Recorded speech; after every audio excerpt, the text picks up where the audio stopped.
አምላካችን ሁሉን ቻይ ሁሉን ማድረግ የሚችል ፈጣሪያችን እነሆ ጾማችንን ባርኮ ቀድሶ በሕይወት በጤና ሆነን እንድንጾም እንድንጸልይ የተለመደው ሱባኤያችንን እንድንገባ በሱባኤ ሆነን እግዚአብሔርን እንድንማጸን የወላዲተ አምላክ በረከት እንድናገኝ ለፈቀደልን ለፈጣሪያችን ለእግዚአብሔር ክብር ምስጋና ይድረሰው።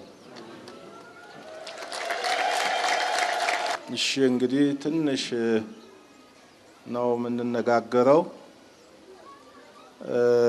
ጌታ ሆይ ይህን ኃጢአት አታድርግባቸው፣ ይቅር በላቸው ብሎ ወደ እግዚአብሔር ጮኸ ይላል የሐዋርያት ሥራ ምዕራፍ 7 ከቁጥር 60 ኃይለ ቃሉ ይገኛል። የተናገረው ቅዱስ እስጢፋኖስ ነው። ቅዱስ እስጢፋኖስ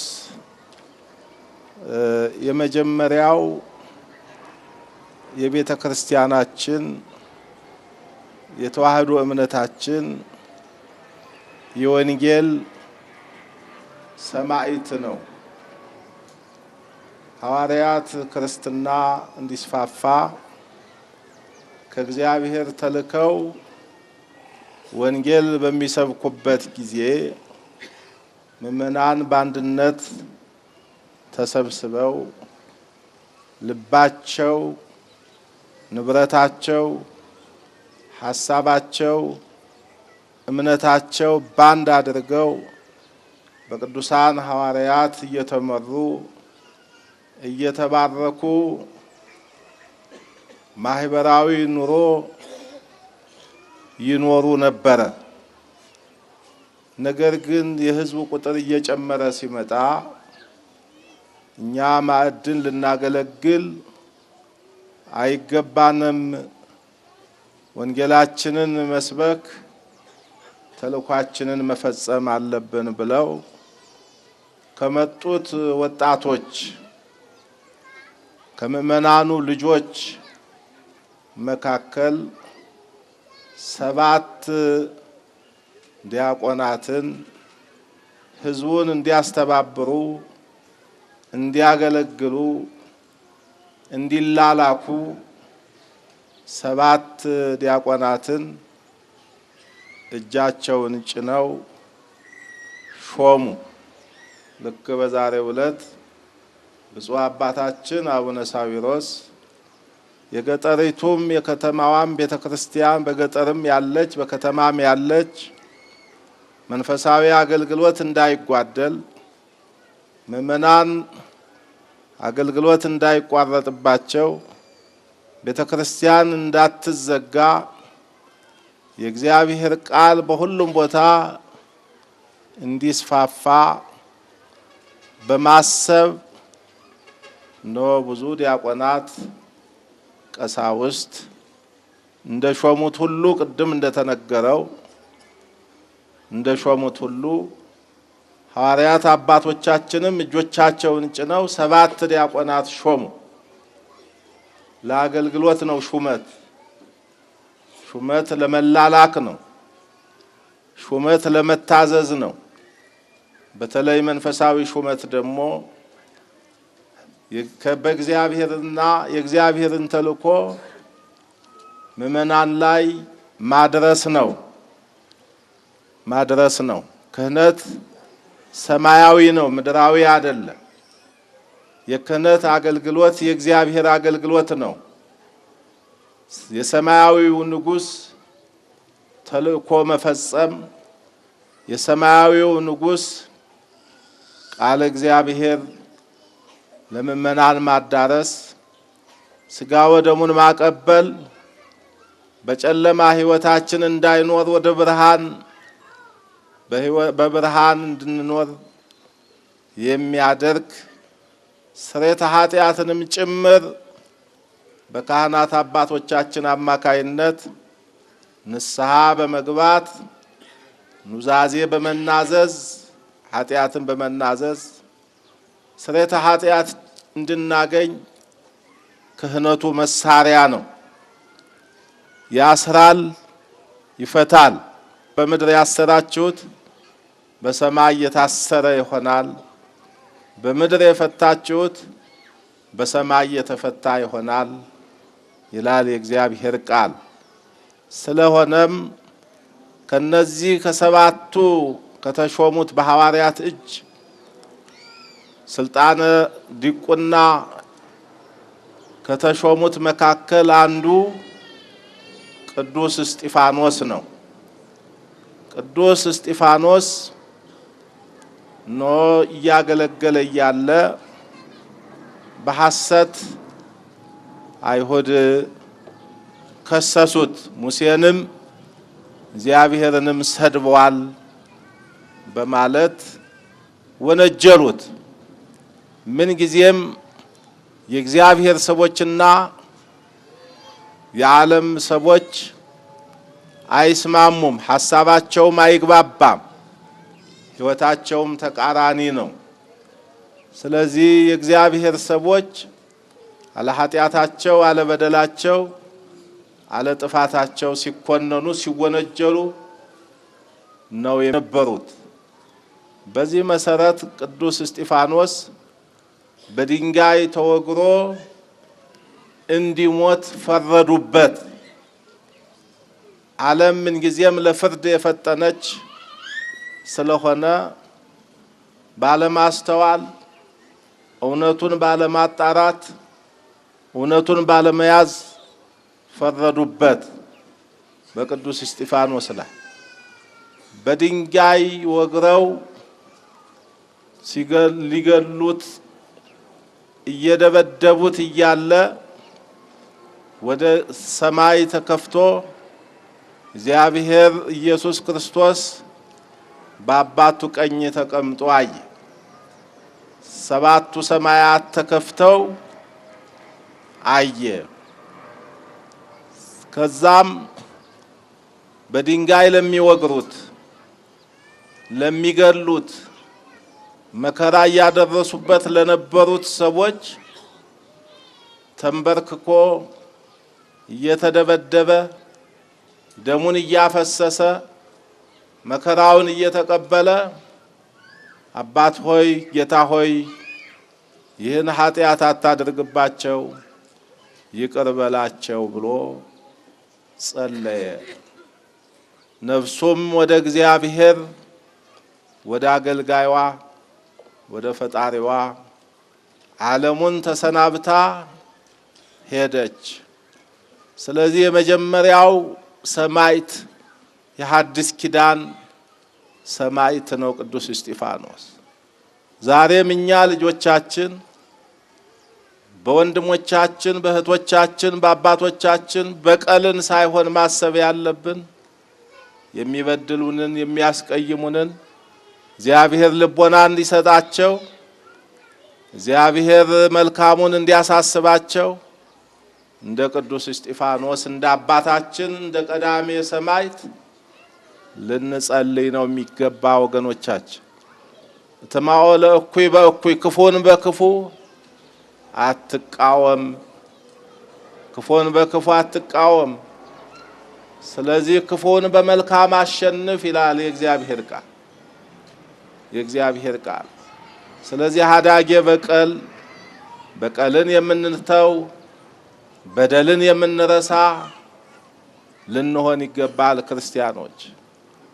ኖ ሰማዕትነት ሐዋርያው እንዳለው ለኔ መኖር ክርስቶስ ነው መሞትም ትርፍ ነው ይላል። ቅዱስ እስጢፋኖስ በክርስቶስ የዘላለም ሕይወት ወርሶ እንደሚኖር ሙሉ እምነት፣ ጽኑ እምነት፣ ብርቱ እምነት ስለነበረው ሞቱን እንደምንም አልቆጠረው። ሰማዕትነት የክርስቶስን መከራ መካፈል ማለት ነው። ሰማዕትነት በቃል ብቻ የምንናገረው ሳይሆን በተግባር የሚፈጸም ነው። ቃል ብቻ ሰማዕት አያሰኝም፣ ተግባር ነው።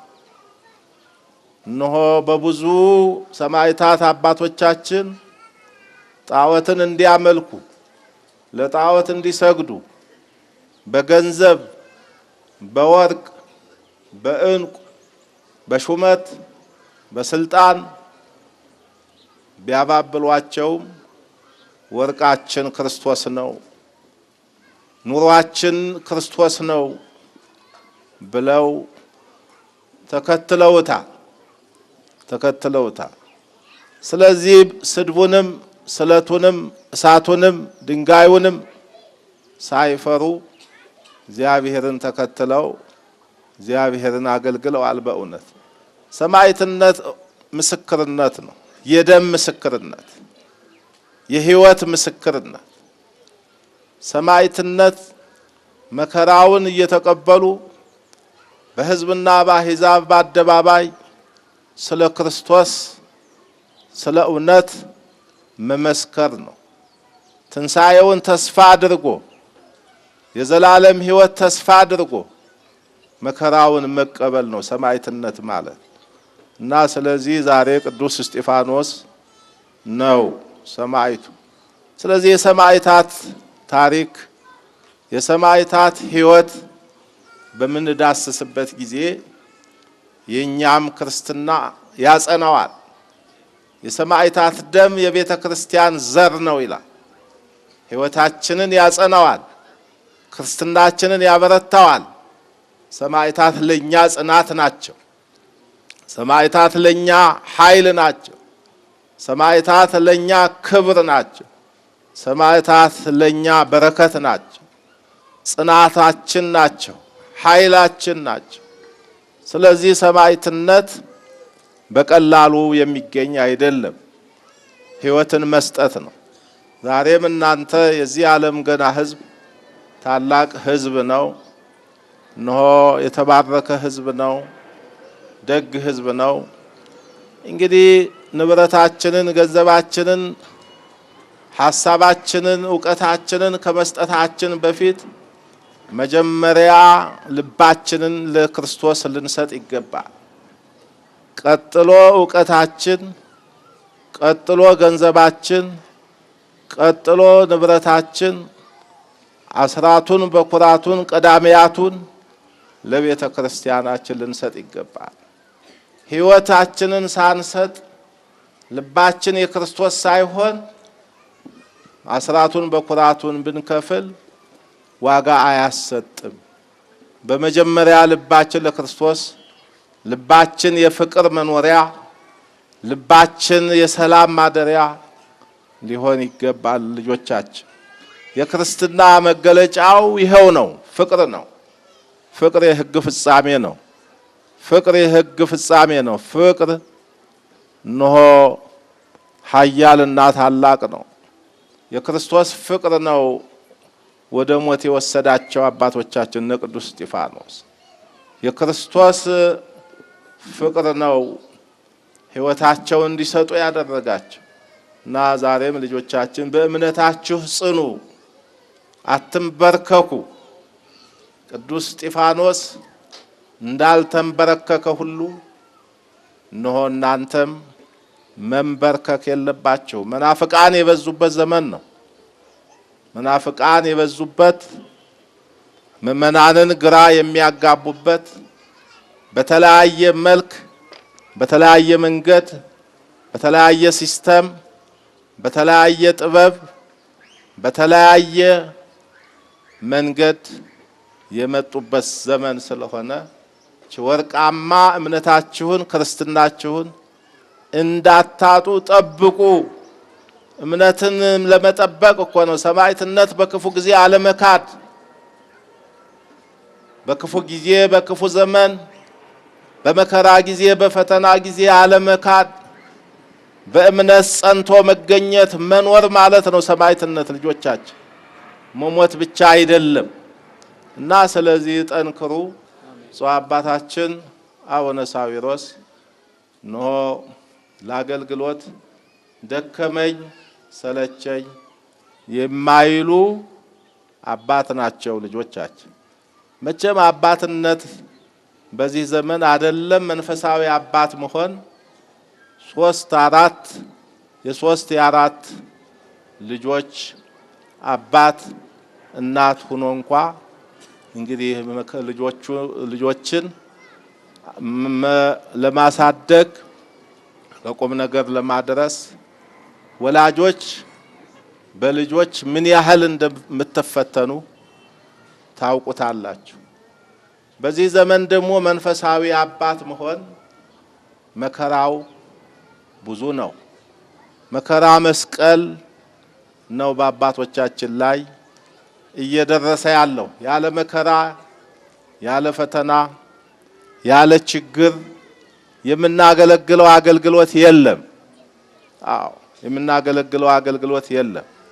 እኛ ጋር ሲደርስ አዲስ ይመስለናል እንጂ ከሐዋርያት ከአባቶቻችን ጀምሮ ሊቃውንት ሰባ አርድእት ምእመናን ነው እየታሰሩ ሰማዕትነት እየተቀበሉ ወደ እሳት እየተወረወሩ በሰይፍ አንገታቸው እየተከሉ በጅራፍ እየተገረፉ ደማቸው እያፈሰሱ ነው ቤተክርስቲያንን ያገለገሏት። እቺ ቤተክርስቲያን ጸንታ ከዘመን ወደ ዘመን እንድትሸጋገር የሆነው ጽኑ በሆኑ አባቶቻችን ሕይወት በመስጠት በሰጡት ሕይወት ነው እና ስለዚህ አሁንም ብፁዕ አባታችንም እንግዲህ ሁላችሁም ያው በዚሁ ሀገረ ስብከት ተመድበው ለብዙ ዓመታት ደከመኝ ሰለቸኝ ሳይሉ አብያተ ክርስቲያናትን በማስፋፋት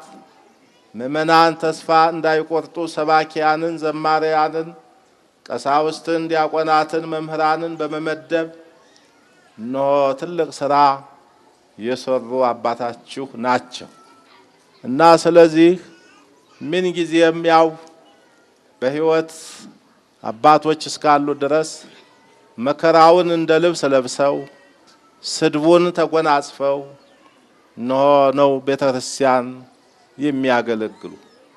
አልጋ በአልጋ የሆነ አገልግሎት የለም። አትሸበሩ ይላል። አዎ ልባቸው አይደንግጥ፣ በእግዚአብሔር መኑ። በእኛ ሲፈጸም ነው ምን ደነግጠው እንጂ የሰማዕታቱ ታሪክ ስንተርክ ምንም አይመስለንም።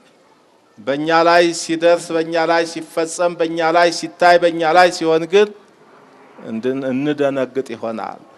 ይሄ ደግሞ ሰውኛ ነው።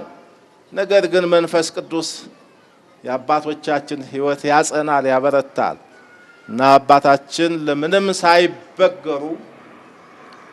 ሳይበገሩ ቤተክርስቲያናቸውን የሚወዱ እውነትን የሚናገሩ እውነት ካንደበታቸው የማይጠፋ የቤተክርስቲያን ተስፋፍታ አድጋ ምእመናን ደስ ብሏቸው ሊቃውንቱም በሙሉ ልብ አገልግሎት እንዲሰጡ በዚህ መልኩ የሚጥሩ የሚደክሙ አባታችን ናቸው።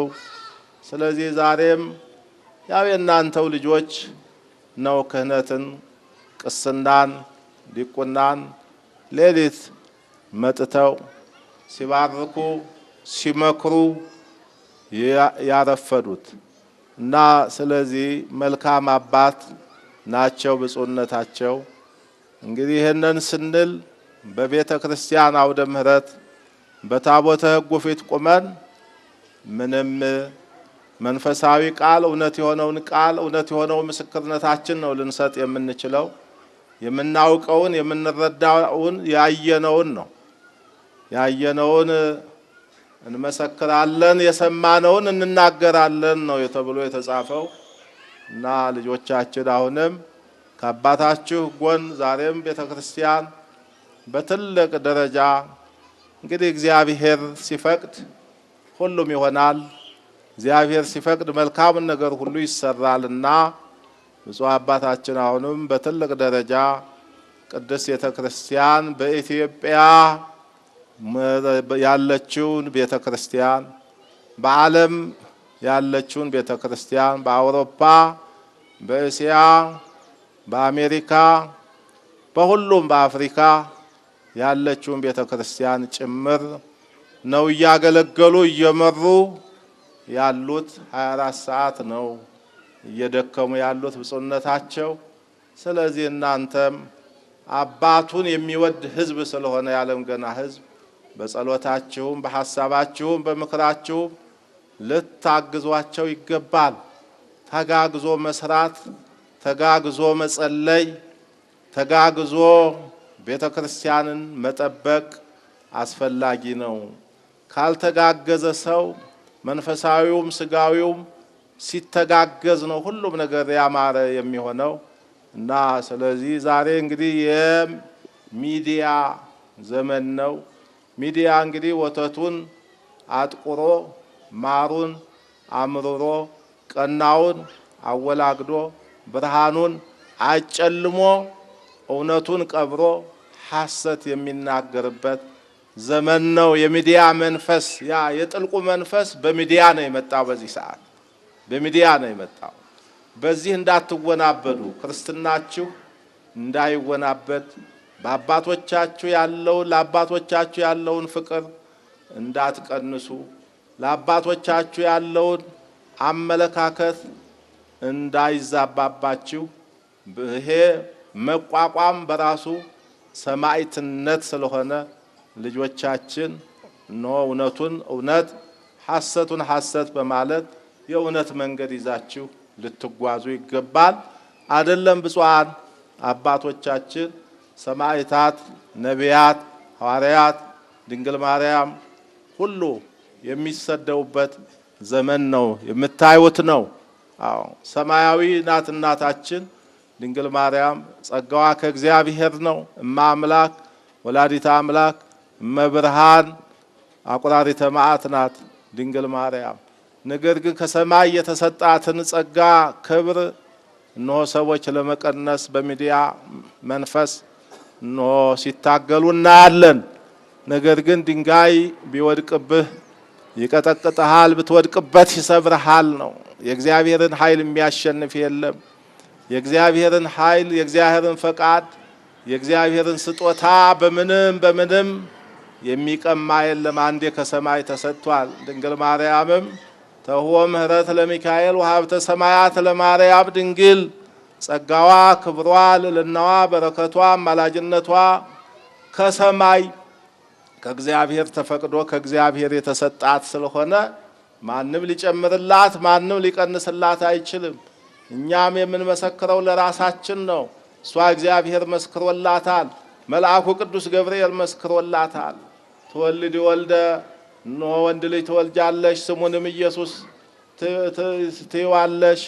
እነሆ ጸጋን የተሞላሽ ክብርን የተመላሽ መንፈስ ቅዱስ ባንቺ ላይ ኃይለ ልዑል ይጸልልሻል፣ የመንፈስ ቅዱስ ማደሪያ እያለ ገብርኤል መሰከረላት። ቅዱስ ገብርኤል ቅድስት ኤልሳቤጥም እንደዚሁ የጌታዬ እናት ወደ እኔ ትመጭ ዘንድ እንደምን ይሆንልኛል አለች።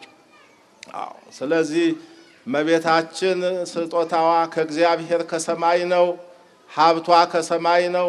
ምስክርነቷ ከእግዚአብሔር ከቅዱሳን መላእክት ነው።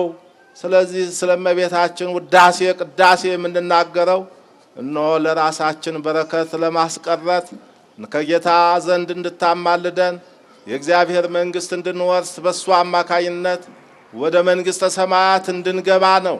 ስለዚህ የምንጨምረው ነገር የለም። እግዚአብሔር አንድ ሰጥቷታል። ንግሥተ ሰማይ ወምድር፣ ንግሥተ ሰማይ ወምድር፣ የሰማይም የምድርም ንግሥት ናት ድንግል ማርያም። የንጉሱ የኢየሱስ ክርስቶስ እናት ስለሆነች ልጆቻችን የእኛም እናት ስለሆነች፣ ስለዚህ ሁላችሁም ልጆቻችን በርቱ። ብፁዕ አባታችንንም ከልብ አመሰግናለሁ።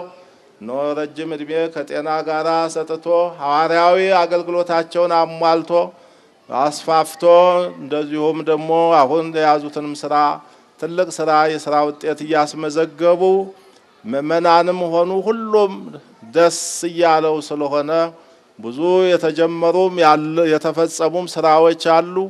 ስለዚህ በመልካም ስራቸው እንዲያከናውኑ የእግዚአብሔር የአምላካቸው ቅዱስ ፈቃዱ ይሁንልን። ሁላችንም እግዚአብሔር ይባርከን፣ መልካም ቀን ያውለን፣ መልካም ዘመን ያድርግልን። ለአዲሱ ዓመት ደግሞ በሰላም ያድርሰን። የሰማይ አምላክ እግዚአብሔር ይባርከን። አብርሃምን ከጠላት ይስሐቅን ከመጥባሕት ከመታረድ ያዕቆብን ለያዕቆብ በሌሊት የተገለጠ አምላክ ዮሴፍንም በባዕድ ሀገር የረዳ አምላክ ዳንኤልንም ከአፈ አናብስት ያዳነ ኖህንም በመርከብ ዘመንን ሞትን ጥፋትን ያሻገረ ከማየ አይህ ያዳነ አናንያ አዛርያ ሚሳኤል ከእቶነ እሳት ያዳነ ሶስናን ከሐሰተኞች ምስክር የጠበቀ ያዳነ አምላካችን እግዚአብሔር ቅድመ ዓለም የነበረ ድህረ ዓለምን አሳልፎ የሚኖር የቸርነት የበረከት ጌታ ሁላችሁም ይጠብቃችሁ። እግዚአብሔር ከእናንተ ጋር ይሁን። የእናታችን የድንግል ማርያም ጸሎት፣ አማላጅነት፣ ቃል ኪዳን፣ ፍቅር በእያንዳንዳችን ሕይወት ላይ ይደርብን። ቤተ ክርስቲያናችንም ይጠብቅልን። ካህናቱንም እግዚአብሔር ያክብርልን። አገልግሎታቸው የተሳካ የተቃና ያድርግላቸው። በሀብተ ክህነት ሆነው ቅድስት ቤተ ክርስቲያንን በትህትና ያለ ትዕቢት፣ ያለ ክፋት፣ ያለ ጥርጥር፣ ያለ ሐሜት፣ ያለ ኑፋቄ ቅድስት ቤተ ክርስቲያናቸው እንዲያገለግሉ ምእመናንን ከገቢረ ኃጢአት ወደ ገቢረ ጽድቅ እንዲመሩ ካህናቱንም እግዚአብሔር ከፍ ከፍ ያድርጋቸው። እናንተንም የልቦናችሁን ሐሳብ ይፈጽምላችሁ። በተዋህዶ እምነት አጽንቶ ያኑራችሁ። አባታችን ሆይ ብለን እንጸልይ።